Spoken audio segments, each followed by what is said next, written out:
more postpartum questions. This video is going to be about how do I ask for support. This is a huge one. I don't know many people out there that would say, you know what I'm great at? I'm really great at asking for what I need. And you know what I'm even better at? Receiving it. Yeah. Graciously. And I can do it even with lots and lots of children around. Once I had more Exhausted. children, that's when I got really and good. hormonal. Yeah. Leaking. But the real truth is, as I've had more kids, it is happening. It's So getting easier. It is. It's getting a little easier. It's partly from being a postpartum doula, but also from just like realizing that the only way my family is going to thrive is if I and my partner learn how to ask for what we need from the support around us. What we do when we first meet with clients in a prenatal is we talk about what we call rings of support, which is looking at yourself as though you threw a pebble into a lake. You're the pebble, and then all the rings that come out from that pebble being dropped, those are your rings. So who's the closest to you and how it spreads out around? We usually do that in two parts. We usually do it just geographical closeness.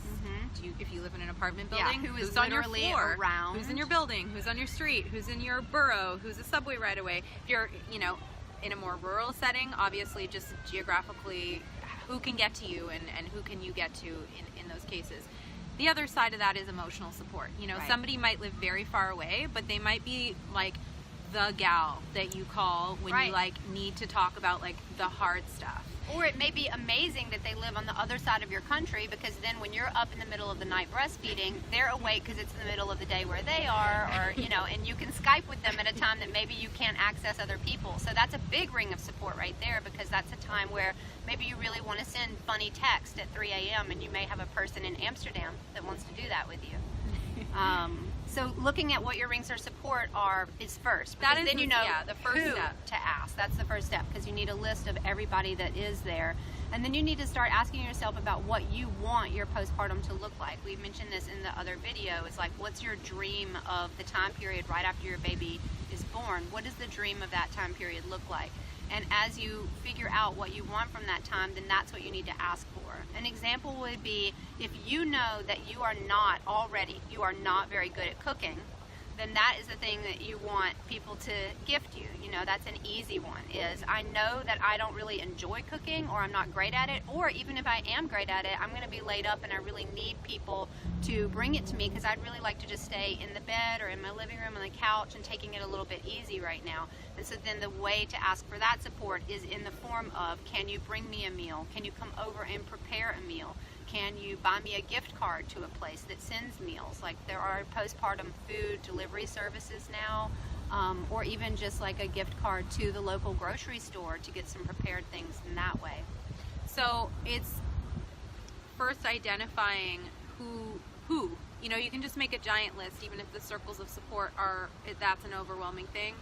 You can just make a list of all the people in your life that just are in your life, not assuming for them what they can and cannot, or will and will not give. Just make a list of the people in your life.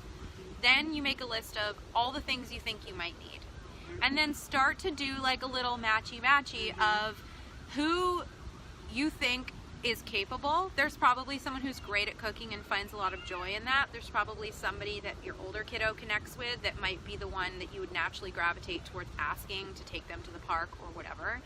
You might have a friend who's a massage therapist, and that might be the person you ask for a rub down 4 days postpartum. And also like people that have asked you, how can I help you? Those people have asked you that. So you can have, if you have a concrete answer for them, like, you could come like, I don't know, week after the baby comes, or you could come when my partner's back at work, and you could just sit with me and chat and bring me something nourishing to eat, and that would really help me. And the more specific that you are, the more that person is like locked into a specific idea of what it is, rather than just like, maybe they'll ask me to come over and hold their baby, and then there's some like self-work that needs to happen that is not your community's responsibility, that is 100% your responsibility, which is really looking at yourself and sort of saying, wow, I deserve to feel supported. I have support, because we have yet to meet a family or a mom who doesn't have support in some form. Right. Like whether it again is a neighbor or a friend or a mom's group, or like support comes in a lot of forms. And so you might have a crazy fill in the blank that you do not want to be part of your rings of support, and that's fair. Yeah. But some meals aren't worth it, you know. They're just not worth it. But you do have somebody, somewhere, something. Your community is bigger and richer than you give it credit for. And some of those blocks are within. And so the more work you can do, allowing, opening, receiving, softening, the easier it's going to be to ask and the easier it's going to be to receive. Mm-hmm. And the last point is just receiving it. Mm-hmm. Just allowing there to be one moment in your life where you don't have to take care of other people's feelings about your feelings. Right. This one moment. You're already doing so much. You're already doing so much. And you're so worth it. You are of value. You're of a super high value. You're worth it. You need this. And people want to give it to you. It's not... And the world benefits. Your That's baby right. benefits. Everybody Even if you are shines. not at this like, I'm this goddess, like self-worth place in this moment, if you're not there yet, that's okay. Yeah. But you can look at it from the perspective of your baby. And this is where our children come to heal us and to teach us and to help us fake it till we make it. Yeah. In that you look at this beautiful starshine you've created and you go, wow, this baby really deserves to have a mom that's present, that's healthy, that's whole. It's fed. You that's know? used the bathroom. That's Not had a shower.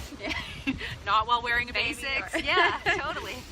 And one thing that we always do too, and we're going to give you this gift right now, is that we always say, just blame your doulas.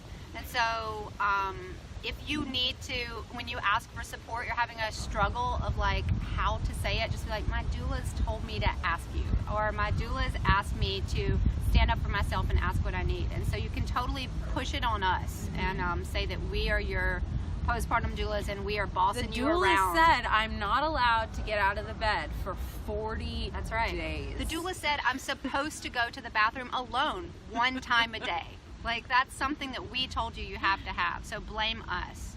And then obviously, like, another piece to that is if you're able to connect with a postpartum doula or with a community, there are rings of support that are the professional rings of support that are also valid, and they're there to bolster you. Your pediatrician should be a part of your support, and if you don't feel they are, maybe it's time to shop around a little bit more. Is there a birth doula that is helping you through that transition, and a postpartum doula to help sort of take the baton and continue running with you? Your spiritual community is a ring of support. Asking one friend to like rally a ring of support is a way to do it as well. Asking one a friend can to make create a meal train. Yep. Yeah. One friend can do that, and then they rally everyone else around. That's another way, is like we do that frequently with people, is we will gather your rings of support for you, because sometimes it feels a little overwhelming to do all of that yourself. One more that's coming up for me that I think is really important is having a mother's blessing, and or using your baby shower or talking to the people that are hosting your baby shower and asking them to build some of this into that. Yes, so at it's the baby perfect shower, time. having a meal train, people sign up, and like while everyone's like giving you adorable onesies, also reiterating, thank you so much for this adorable onesie.